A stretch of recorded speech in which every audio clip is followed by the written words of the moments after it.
Alors, nous allons maintenant étudier l'ensemble des matrices orthogonales qui forment un groupe et qu'on appelle aussi groupe orthogonal. Donc, il faudra faire attention. Groupe orthogonal, ça peut désigner des isométries, donc des endomorphismes, ou ça peut désigner des matrices.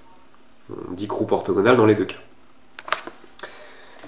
Alors, le théorème 13 dit que l'ensemble des matrices orthogonales de Mn de R est, pour la multiplication matricielle, un sous-groupe de GLN de R.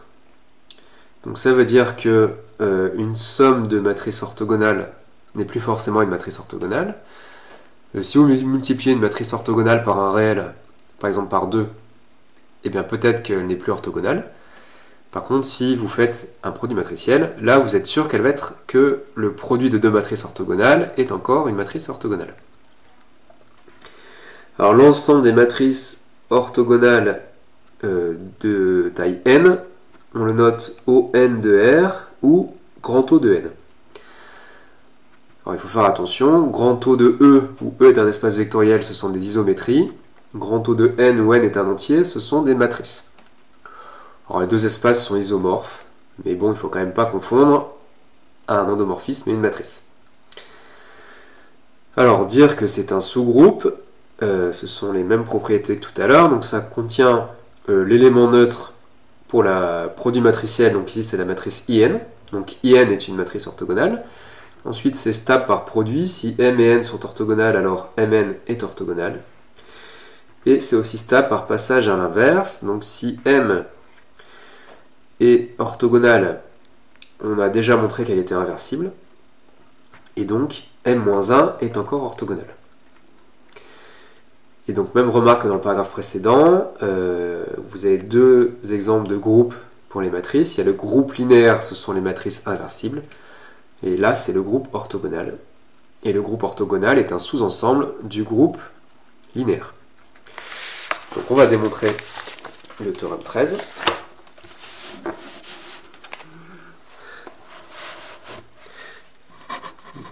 Une démonstration théorème 13. Donc on a vu dans le théorème 11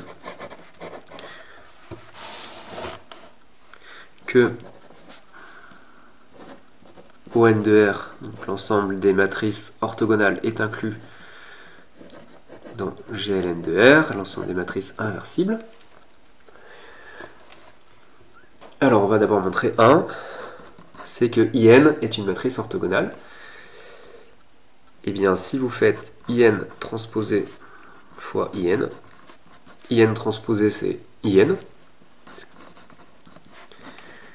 et IN fois IN ça fait IN. Donc IN est inversible, et son inverse c'est IN transposé. C'est bien une caractérisation des matrices orthogonales d'après le théorème 11. Deuxième propriété, on suppose que M et N sont dans ON de R. Donc on a MTM égale NTN égale IN.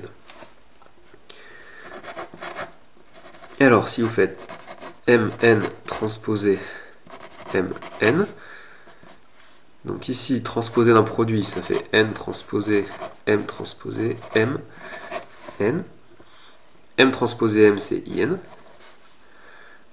N transposé fois IN ça fait N transposé, il y a le N ici, et NTN c'est IN. Donc Mn est bien une matrice orthogonale. Troisième propriété,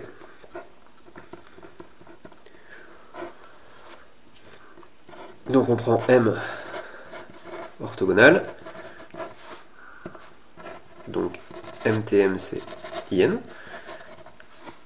et on veut montrer que M-1 est orthogonal, donc on calcule M-1 transposé M-1. Alors une propriété de la transposée, c'est que la transposée de l'inverse, c'est l'inverse de la transposée. Donc ça fait M transposé moins 1 m-1. Ça, c'est un résultat de PCSI.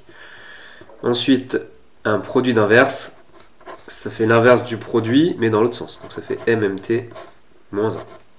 Si vous voulez, AB-1, c'est B-1, A-1. Et MMT, toujours d'après le théorème 11, c'est la matrice IN. Donc ici, j'ai écrit ceci un peu sans réfléchir, mais c'était vrai dans l'autre sens. Dans le théorème 11, on a vu que c'était vrai dans les deux sens. Donc MMT, ça fait IN. Et l'inverse de IN, c'est IN. Donc M-1 est bien une matrice orthogonale. Et donc on a bien vérifié les trois propriétés qui font que c'est un sous-groupe. Donc, la définition 14, ON de R, on appelle ça le groupe orthogonal d'ordre n. Et on le note aussi O de n. Et alors un petit exercice classique, c'est que si on prend M une matrice orthogonale, la valeur absolue de ses coefficients est majorée par 1. Donc on va faire ce petit exercice.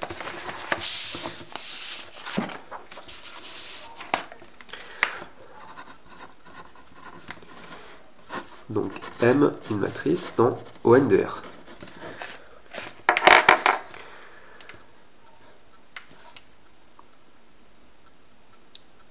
Alors on sait que ces colonnes sont orthonormales.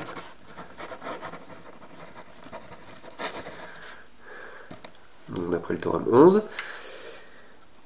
Et donc en particulier, on a pour tout j entre 1 et n, la norme de Cj au carré qui est égale à 1.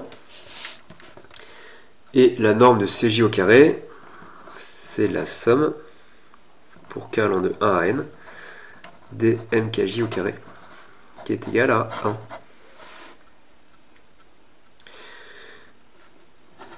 Et donc, si i et j sont deux indices entre 1 et n, eh bien mij au carré, c'est plus petit que la somme des mkj au carré, puisque mij au carré, c'est un des termes de cette somme, et ce sont des nombres positifs.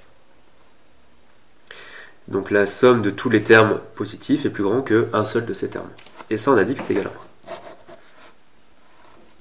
Donc on a mij au carré plus petit que 1, comme la fonction racine est croissante sur R+,